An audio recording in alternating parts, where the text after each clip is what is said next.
A snowstorm covered the land, strong winds howling across the empty white fields. Ice blew into the air like sharp knives. There were no trees, no buildings. No signs of life on Lee Snow, silence and death. In the middle of this frozen world, a young alien girl walked alone. Her legs were weak, her arms shaking, her skin was pale blue. Her face covered in blood and tears. She held two small newborn babies close to her chest.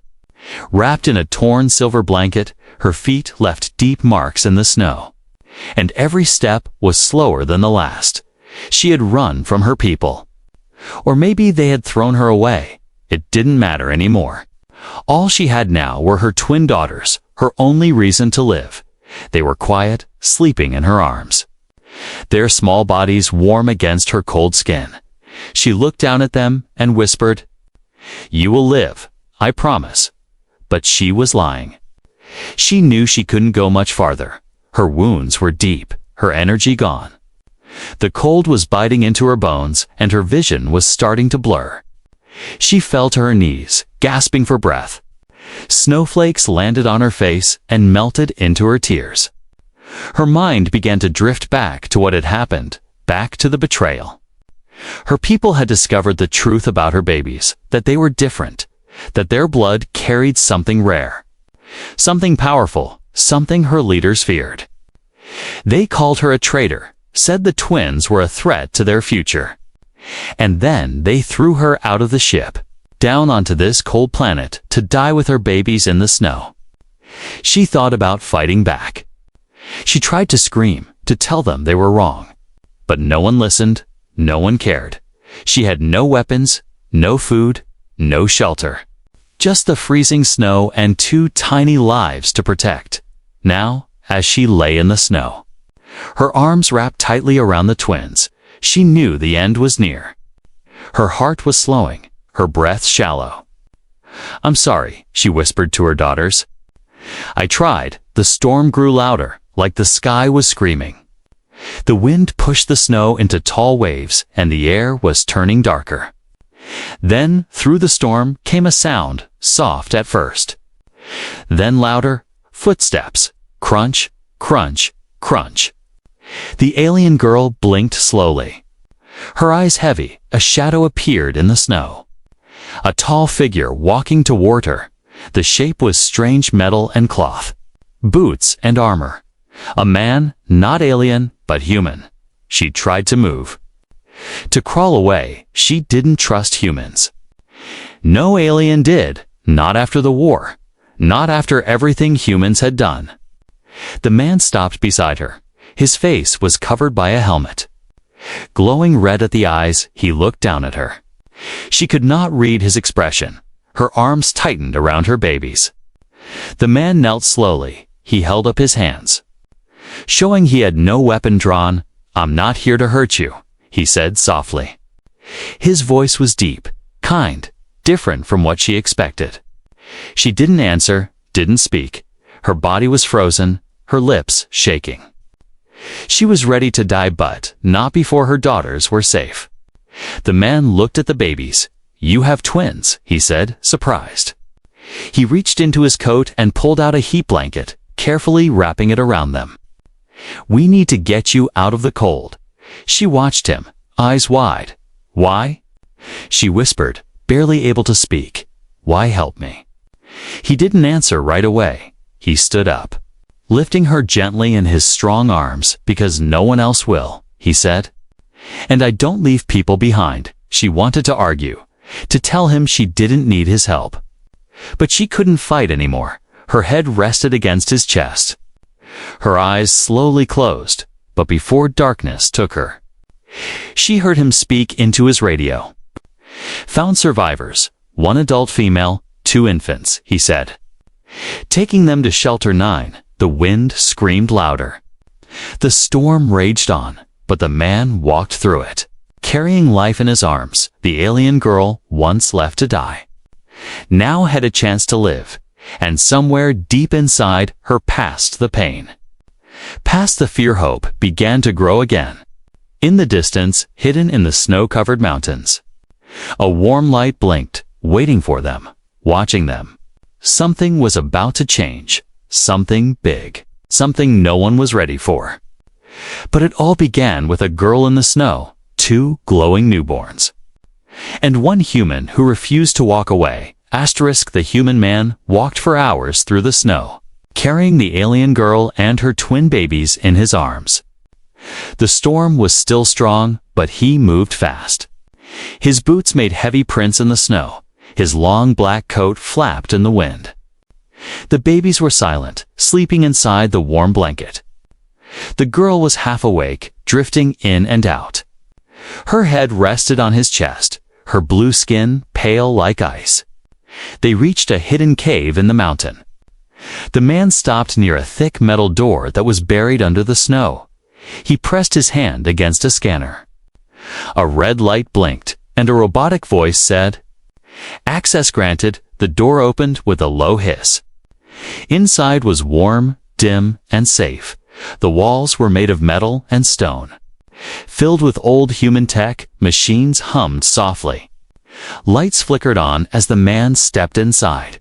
He walked down a narrow tunnel, past shelves of supplies, tools, and weapons. He gently placed the alien girl on a bed and removed his helmet. His face was rough, with a long scar down his jaw. His eyes were tired but calm. He looked at her for a long moment, then turned to the babies. He checked their breathing, their skin temperature, their heartbeats. "They're strong," he whispered, "just like their mother." He connected wires to a heater and placed the blanket over them. The babies moved a little, one of them making a small sound like a soft hum. It almost sounded like music. The man sat back in a chair and watched them sleep. He hadn't seen children in years, not since Earth, not since the war. Something inside him hurt, a deep memory he never talked about. The alien girl woke a few hours later. She sat up slowly, confused, afraid. Her hand went to her chest, fleeved to find the baby still there. She looked around the room, eyes wide, breathing fast. The man noticed and raised his hands. "You're safe here," he said. "No one knows this place exists." She stared at him, unsure. "Why are you helping me?" she asked, her voice still weak. He paused, then said, "Because I used to be a soldier. And I've seen too much death." She didn't trust him. Not yet, maybe never. But she saw something in his eyes, pain. Maybe truth, maybe regret. She nodded once, just a little, and pulled her babies closer. "What are their names?" The man asked quietly. She hesitated, then said, "Lyra and Nara." He smiled. "Just a little Lyra and Nara," he repeated. "Beautiful names." The girl looked around again. "Where are we?" "A shelter," he said, "built after the last human-alien war. I found it and repaired it. Been living here alone ever since." "You live alone?" she asked. He nodded. "After the war. I had no one left." She didn't ask more. She knew what war could do. Her people had done terrible things too. She wasn't proud of it. Her heart still hurt from what they did to her and to her babies. But she couldn't speak about it yet, not to him. The man stood and poured water into a metal cup. "Here," he said, handing it to her. She drank slowly, eyes never leaving him. Later, he cooked something on a small burner, just old human rations. But warm and full of energy, he gave her food, watched her eat. He didn't eat much himself. "I don't even know your name," she said at last. He looked down for a moment, then answered, "Call me Cole." She nodded. "My name is Selah." They sat in silence after that. The babies slept, their soft breathing the only sound in the room. Selah looked at her daughters. "They're different," she said softly.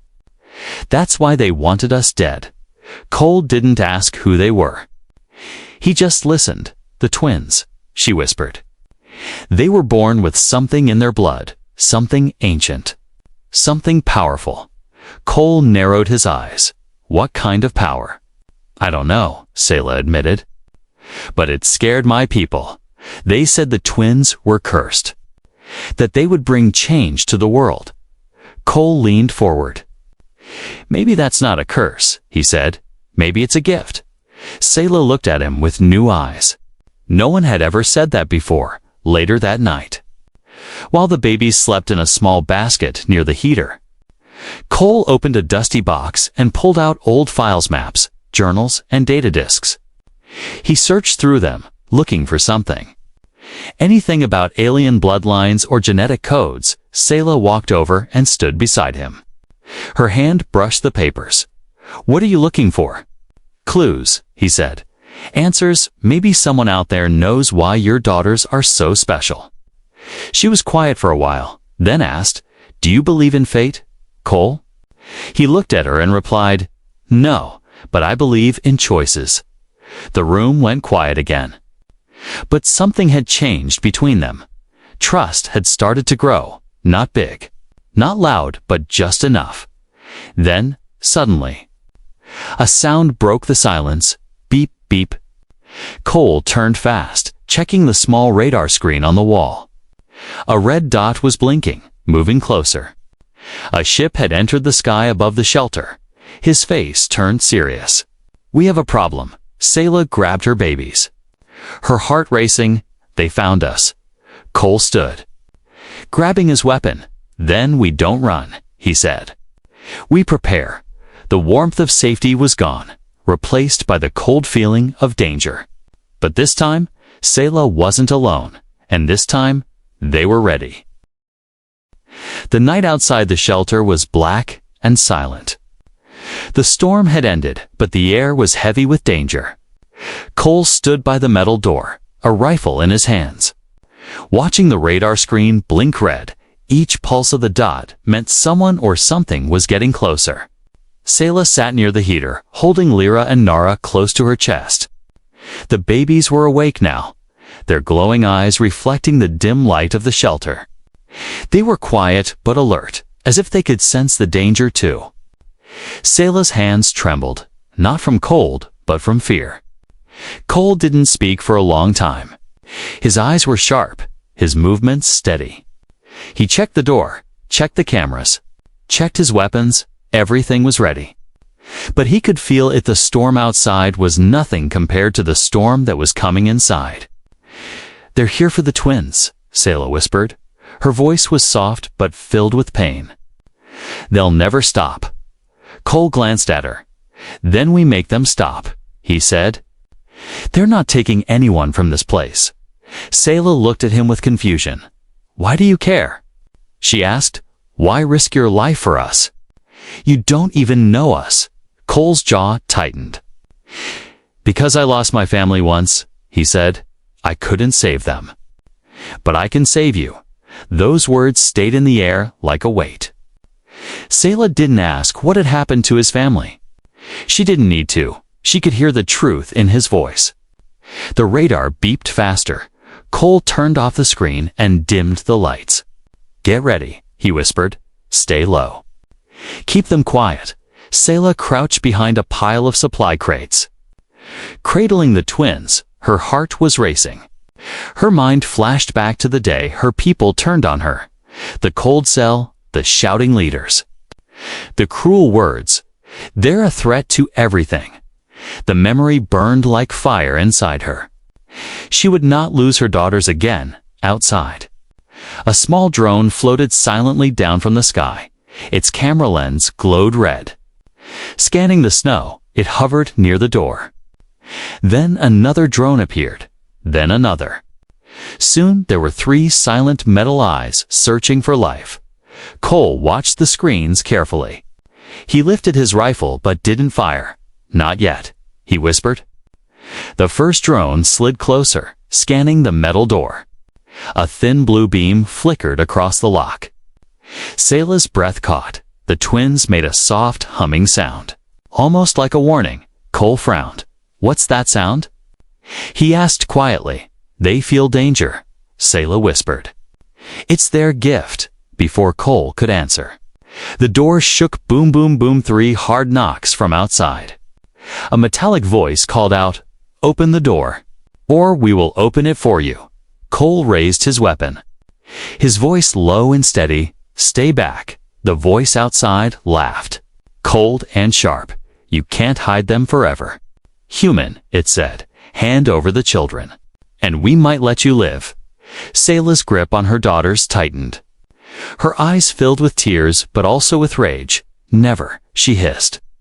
The door exploded inward with a blast of white light. Smoke filled the room. Shadows moved inside. Armored soldiers with glowing helmets and black rifles. Their steps echoed against the metal floor. Cole fired first. His rifle cracked loudly. A soldier dropped instantly.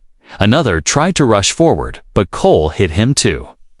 Sparks flew from the walls as bullets ripped through the shelter. Sayla ducked behind the crates, covering her babies with her body. The twins were glowing brighter now, their small hands pressed to her arms. She could feel a strange warmth spreading from them into her skin. It calmed her even as the battle raged. Cole moved like a ghost, fast and precise. His training showed in every step, every shot. He was outnumbered, but not outmatched. 3 soldiers fell, then 4, but more kept coming. Filling the room like shadows, one soldier broke past Cole and lunged for Sayla, his hands outstretched for the babies. Sayla screamed and raised her arm, but before he could touch them, a burst of light erupted from the twins. The soldier was thrown backward into the wall. His weapon shattering, Sayla stared at her daughters. Their eyes were glowing white now, their tiny fingers trembling. "They're protecting us," she whispered, stunned. Cole saw the soldier fall, but didn't stop moving. He grabbed Sayla's arm, pulling her to her feet. "We're leaving, now." He shouted over the noise. They ran through a side tunnel as the shelter shook behind them. Cole pressed a button on the wall, triggering charges he had planted years ago. "This place is compromised," he said. "We can't stay." The tunnel led to a hidden exit under the mountain. Cold air rushed in as they stepped outside. Snow blew against their faces, above them. The enemy ship hovered like a black bird, its lights sweeping across the ground. Cole scanned the horizon. "We need cover," he muttered. He spotted a frozen forest in the distant stall. Dark trees covered in ice. "There," he said. "Move." Sayla followed, clutching the twins tight. Her legs burned, but she kept going. She had run before.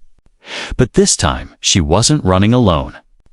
Cole was beside her, his rifle ready, his eyes sharp. His presence was like a shield behind them. The shelter exploded with a massive roar. Fire and smoke rose into the snowy sky. The shockwave almost knocked them off their feet. The enemy ship turned toward the flames. "Scanning for survivors, they think we're dead," Cole said. Breathing hard. "Good. Let's keep it that way." They reached the edge of the frozen forest. The trees were thick, their branches heavy with ice. It was dark inside, but safer than the open snow. Cole led the way. His boots crunching softly, Sayla followed. The twins still glowing faintly in her arms. When they finally stopped, far from the ship, Sayla collapsed to her knees. Her heart pounded, her whole body shook. "We can't keep running," she whispered. "They'll find us again." Cole knelt beside her, his hand on her shoulder. "Then we stop running," he said. "We fight back." Sayla looked at him, her eyes full of fear and hope. "But how?" she asked. Cole stared at the twins, their glowing eyes shining in the dark. "With them," he said. "We fight with them." The forest around them was silent, the snow falling like ash from a dead sky. But somewhere deep inside the ice and shadows, something old and powerful stirred awake, watching the human, the alien, and the 2 small lights of hope in the dark. The forest was dark, full of tall frozen trees that groaned in the wind. Snow covered everything like a blanket, hiding danger under beauty. Cole moved carefully, watching every shadow. Listening to every sound, he knew they were not safe yet. Not even close. Sayla walked behind him, Holding Lyra and Nara in her arms, the twins were wrapped in blankets, glowing gently like soft stars. Their warmth kept her going, even when her feet felt numb and her legs weak. They had been walking for hours, deeper into the forest, away from the wreckage of the shelter, away from the eyes in the sky. But danger was not gone. Cole could feel it, like a weight pressing on his chest. He finally stopped near a broken metal structure in old escape pod, half buried in the snow. "We'll rest here," he said, brushing snow off the door. "Not perfect, but it'll hide us for now." Sayla climbed inside. The pod was small but dry, and the metal walls blocked signals. She placed the babies on a soft coat and sat down. Hugging her knees. "They won't stop, will they?" she asked. Cole shook his head. "No, they want the twins. They'll track you across worlds." "Why?" she asked again. "Why are they so important?" He stared at the glowing babies, then whispered, "Because your daughters are the first of something new. Half human, half alien, that scares people. It scares them more than war." Sayla looked at Lyra and Nara with sad eyes. "They didn't ask for this. Neither did you," Cole replied. Suddenly, a sound broke the silence. A low crack snapped like a branch breaking nearby. Cole raised his weapon instantly. He peered through a crack in the pod wall. "Something's out there," he said. Sayla grabbed the twins and held them close. Her heart raced. Cole stepped outside into the snow, moving silently between the trees. He crouched low, scanning the shadows. Then he saw it movement. Two figures in black armor slipping through the trees, not soldiers, but hunters. Faster and quieter, they were elite trackers. Trained to kill without sound, Cole moved fast, catching one by surprise. He struck him in the neck, dropping him silently. But the second one spotted him and fired. The shot hit Cole's shoulder, and he dropped to the ground with a grunt. Sayla heard the sound and screamed. She wrapped the babies tightly and ducked in the pod. The second hunter came toward the pod, gun raised, ready to kill. But something strange happened. Lyra's eyes glowed brighter, and Nara's hands lifted into the air. A hum filled the pod, low and strong. Like music from the stars, the hunter froze, unable to move. His body shook as invisible energy wrapped around him like chains of light. Then, with a soft crack, his gun exploded in his hands, and he was thrown back into the snow. Cole crawled back toward the pod, blood dripping from his shoulder. "What? What did they just do?" he asked, shocked. Sayla was shaking. "I don't know. They've never done that before." Cole pulled the pod door shut and locked it. "Whatever it is, it saved us," he said, breathing hard. "But now they'll know. They'll send more." That night, Cole stitched up his wound with shaking hands. Sayla helped him, her touch gentle. Her eyes were filled with worry, but also strength. She was no longer the broken girl in the snow. She was becoming something stronger. "I need to teach you how to shoot," Cole said, his voice weak but serious. "If I fall, you have to protect them." Sayla nodded slowly. "I will." The next morning, they began training. Cole taught her how to hold a weapon, how to aim, how to stay calm. Sayla learned quickly. Her hands were steady, her eyes sharp. She was a mother protecting her children, and nothing was stronger than that. During breaks, Cole worked on repairing a small drone they had found in the old pod. "We need eyes in the sky," he explained, "if they're coming. I want to see them before they see us." Meanwhile, the twins kept changing. They no longer cried. They listened, they watched, and sometimes, when Sayla or Cole were scared or hurt, the twins would hum and the pain would fade away. It was like their bodies were learning how to heal. How to protect. Cole kept notes in an old notebook, writing everything he saw. "They're evolving," he wrote, "faster than anything I've ever seen." A few days passed quietly, but it felt like the calm before a storm. Then one night, the sky lit up with a red flash-in enemy signal beacon had been activated. "They've found our trail," Cole said. "We have maybe a day, no more." Sayla packed fast, wrapping the twins, gathering supplies. "Where do we go now?" she asked. "There's an old human bunker west of here," Cole said. "It's deep underground, full of old war data. Maybe we'll find answers there. Or weapons." They moved quickly through the forest. Racing against time, the trees grew thinner, and the wind stronger in the sky above. Ships began to appear dark, silent hunters in the clouds. As they reached a cliffside, Cole stopped and looked back. "You feel that?" he asked. Sayla nodded. "Yes." Like someone watching, the twins looked up at the sky at the same moment. Their eyes glowed so bright the snow reflected their light. Then they said their first word, both at once.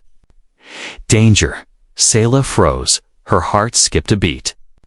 Cole stared at them, shocked. Did they just speak? Lyra and Nara stared forward, their small faces calm, their glowing eyes locked on the sky above. Something powerful was coming, something not human. Not alien, something older. Sayla held them tighter and whispered, "Then we'll be ready." And behind them, the mountain shook with a deep sound, like something waking from a long, cold sleep. The journey to the old human bunker was long and cold. Cole led the way through rough mountain paths. The wind howled through the rocks, and snow fell like dust from the sky. Sayla followed closely, holding the twins tight against her chest. Lyra and Nara didn't cry. They didn't make a sound. But their glowing eyes scanned the world around them like they understood everything. Cole had been quiet since the twins spoke. Danger, that word echoed in his mind again and again. He had seen soldiers, killers, monsters. But he had never seen babies speak in unison with glowing eyes and voices that didn't sound like children at all. It scared him not because he didn't trust the girls, but because it meant the world was changing. And change always brings pain after hours of walking. They reached the edge of a cliff. Cole looked down and pointed to a flat area covered in snow. "There," he said, "under the ice is Bunker Theta 5. A human command post from the last war." Sayla looked worried. "Will it still work?" "I don't know," Cole replied. "But I have the access codes. It was sealed, forgotten. It may be our only safe place now." They made their way down the cliff, slowly. The snow crunching under their boots, Cole uncovered a metal door hidden beneath a frozen rock. He cleared the snow, typed in a code, and placed his hand on a scanner. The door made a low mechanical groan, then opened with a hiss of cold air and dust. Inside was darkness. Cole switched on a flashlight and stepped in. The bunker smelled old, like metal and oil and memories. He walked ahead carefully, checking for traps. Sayla followed with the twins in her arms, their soft glow lighting up the corridor walls. They entered the main chamber. Rows of control panels and computers lined the walls. Dust covered everything, but nothing was broken. Cole smiled. "Still alive," he said. He powered up the systems. Lights flickered on one by one. A large screen lit up, showing maps of the planet, satellite feeds, and files marked classified. Cole opened a few files, his hand shaking. "What is this place?" Sayla asked. Cole replied, "It was used by human generals to plan attacks during the war. But something happened here. Something bad. They sealed it and left." Sayla looked around. "What kind of bad?" Cole didn't answer right away. He was staring at a document told, faded, but clear enough to read. Project Seraph, Human-Alien Genetic Trials. Status, terminated. Sayla stepped closer, her eyes wide. "What is that?" Cole read the report out loud. Years ago, during the war, human scientists tried to create a new life form using alien DNA. They wanted a hybrid, being stronger than both species, but the tests failed. Or so they thought. Sayla looked down at her daughters. You think they're part of this? No, Cole said.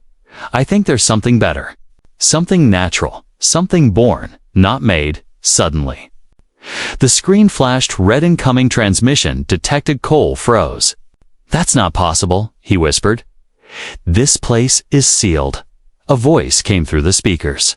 Sharp and smooth. You're not very good at hiding. Old soldier. Sayla grabbed the twins and backed away. Who is that? The voice laughed. You can call me Vex.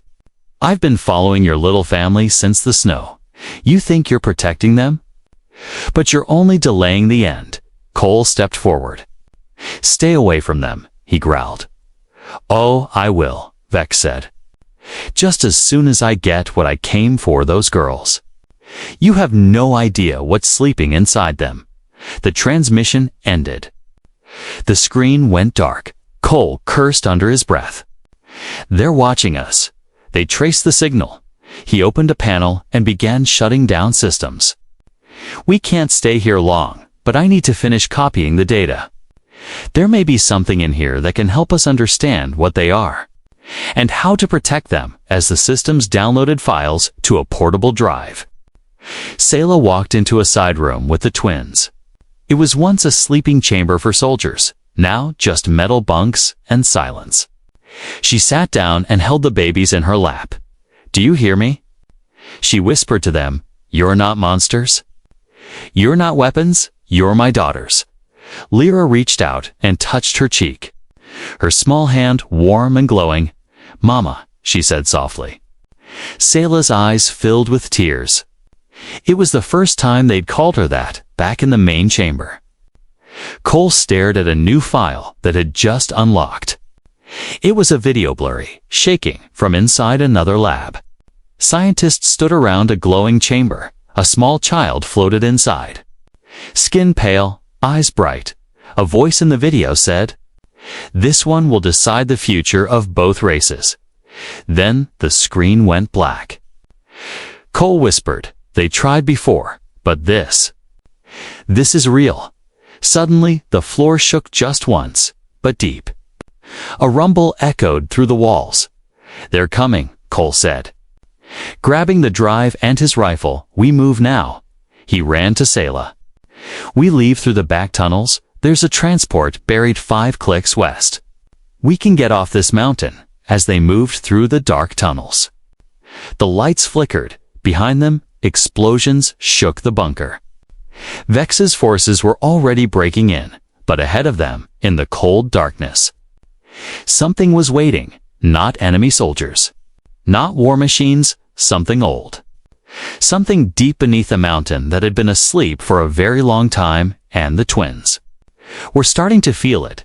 The escape tunnel was narrow and full of dust.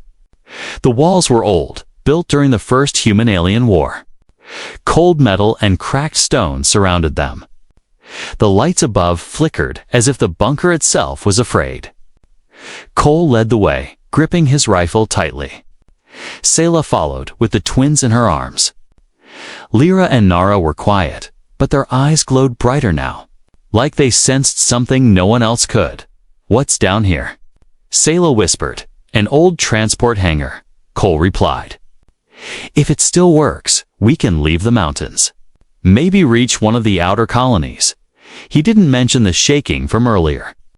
The deep rumble in the floor, the strange signals he saw on the bunker scanner. Something else had woken up when they opened that bunker, something not human, and not alien either. After walking for an hour through silence and shadows, they reached a large metal gate. Cole typed in a code, and the gate slid open with a hiss of steam. Inside was a dark hangar, wide and cold. A large vehicle sat in the center, covered in ice and dust. Cole wiped the surface and smiled. Still intact. Should have power. He opened a side panel and connected wires to a battery pack. Lights flickered on inside the vehicle.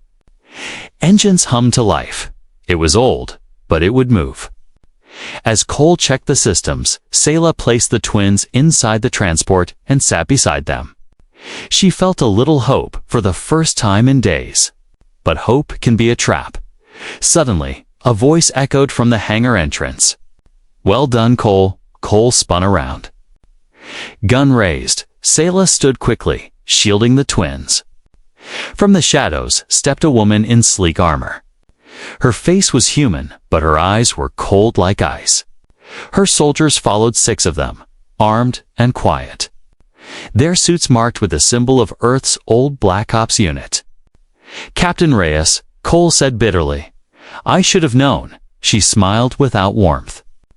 "You always were predictable," she said. Bunker Beacon was silent for years, but the second you accessed it, we saw everything. Cole kept his rifle aimed. "You work for Vex now." "No," Reyes said. "Vex works for us." Sayla stepped forward, voice shaking. "What do you want from us?" Reyes's eyes moved to the twins. "Them," she said. "Earth Command has been searching for a successful hybrid for years. You gave them 2. They're not experiments," Cole snapped. "They're children. Children who can destroy entire armies," Reyes replied. "You saw what they did. That energy. That power. We're not letting that go free." Cole took 1 step toward her. "You'll have to kill me." "First, I was hoping you'd say that," Reyes said. And raised her hand. The soldiers moved in, weapons aimed. But before they could fire, Lyra and Nara began to hum. Soft at first, then louder. The air around them shimmered like heat. The lights flickered, and a wave of force exploded outward. The soldiers were thrown across the hangar, metal groaning, lights shattering. Reyes hit the wall hard, her gun flying from her hand. Cole grabbed Sayla's arm. "Run." They climbed into the transport. Cole hit the ignition, and the vehicle roared to life. The doors to the hangar opened wide, revealing a frozen tunnel leading to the surface. Reyes stood up, blood on her face. "Do not let them escape." She screamed. Her soldiers gave chase. Firing as they ran, the transport blasted forward. Speeding through the tunnel, bullets hit the sides, sparks flying. Cole swerved left and right, dodging rocks and broken beams. "Hold on," he shouted behind them. One of the enemy vehicles followed. Lights bright, engines screaming. Sayla turned to the twins. "Please," she whispered. "Help us." Lyra and Nara looked at her, and then at each other. They placed their small hands on the transport wall. The metal around them began to glow, and suddenly, the vehicle surged forward like a rocket. Energy bursting from its engines, the enemy transport couldn't keep up. It slammed into a wall and exploded behind them. Fire chasing them through the tunnel. They burst out of the mountain into open snow. The sky above was dark with clouds, but they were free at least for now. Hours later, they camped near a frozen river. The twins slept, their small bodies wrapped in thick blankets. Sayla sat beside them, her hands shaking. Cole stood by the water, looking at the sky. "She was supposed to be my friend," he said quietly. "Reyes and I fought together once, but something changed after the war. They all became obsessed with power, with control." Sayla looked at him. "They're scared of what the twins mean. They should be," Cole said. "Because the future is changing, and they can't stop it." Just then, a strange light flickered in the distance, not from a ship, not from fire, something ancient and soft. Like a star breathing, Cole narrowed his eyes. "That's not them." "What is it?" Sayla asked. "I don't know," he answered. "But I think the twins are calling to something. Or something is calling to them." Sayla looked at her daughters, their glowing eyes reflecting the distant light. "Then whatever's coming, we face it together, far away, deep beneath the earth." Something opened its eyes for the first time in thousands of years, and it remembered their names. The night sky above the frozen valley was filled with strange lights. Not stars, not ships, something else, something older, something waking up. Selah held her twin daughters close as the wind moved around their small camp.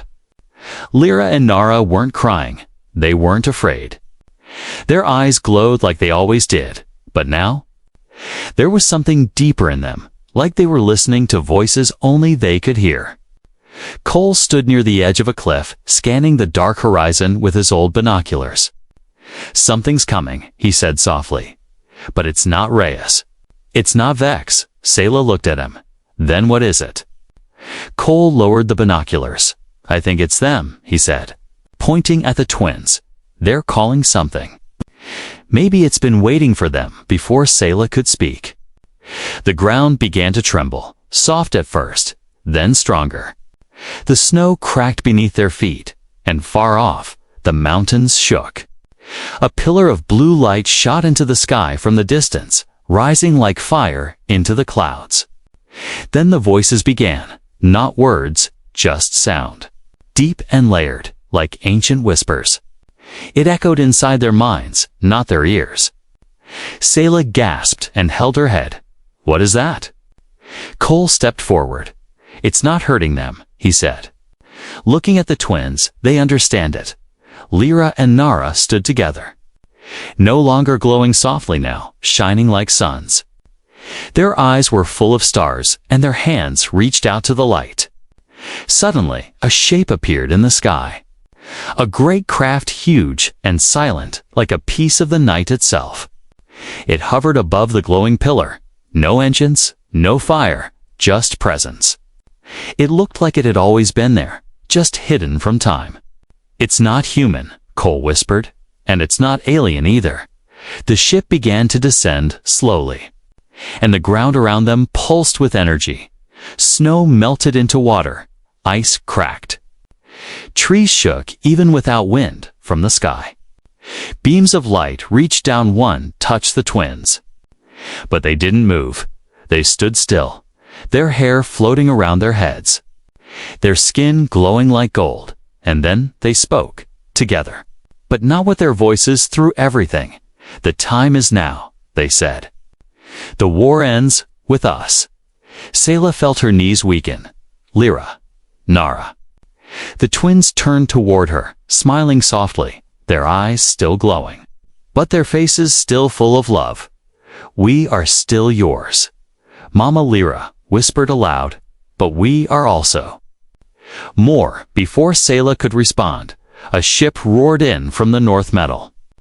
Fire, guns. It was Reyes, back with everything she had. Dozens of soldiers poured from the dropships, weapons drawn. Mechs stepped through the snow like giants. She wasn't here to talk. She was here to take them by force. Cole grabbed his rifle, his face calm. "We hold them off," he said. By them time, Selah stood up beside him. "We fight together." The battle began. Quickly Reyes' forces charged. Bullets flying, explosions shaking the frozen earth. But Cole fought like a man with nothing left to lose and everything left to protect. He moved fast, smart, never wasting a shot. Selah fought too, firing from cover, protecting the twins, never backing down. But the enemy was too many and too prepared. Then, the twins raised their hands. The light around them exploded outward. Spreading across the valley, soldiers dropped their weapons. Unable to move, mechs froze mid-step, energy cores shutting down. Reyes screamed over the comms, "What is this?" "Shut it down." But no one could stop it. The great ship above opened, and a figure floated down tall, glowing and beautiful. It wasn't human or alien. It was something in between, like it belonged to both worlds and neither. It spoke without words, only feeling. And everyone felt it. Peace, end, beginning. The figure looked at Lyra and Nara and bowed its head. "You are the bridge," it said gently. "The first children of both. You are the answer to a question asked long before war ever began." Reyes tried to fire again, but her weapon melted in her hands. She fell to her knees, eyes wide with fear and confusion. "This wasn't supposed to happen," she whispered. Cole stood beside Selah, watching the twins step forward. Glowing like the stars, "It's them," he said, his voice soft. "They are the future." Lyra turned and looked at him. "Thank you," she said, "for saving us in the snow." Nara added, "You gave us a chance to grow." The figure touched the ground, and all the machines in the valley turned off forever. No more weapons, no more war. Lyra and Nara held hands and stepped into the light. The figure followed them, and the ship above hummed softly as it lifted back into the clouds, taking them toward something new, something peaceful. Selah cried, but her heart was full. Will I ever see them again? The sky whispered back. Always. Cole put his hand on her shoulder. You gave birth to peace, Selah, he said. No mother ever says goodbye to that. The snow began to fall again, soft and gentle, but the world was different now. No more cold wars, no more old enemies, just a quiet beginning. And it all started because one human saw a dying girl in the snow and chose to save her. Not for war, not for science, but because it was the right thing to do. And that was what saved the universe.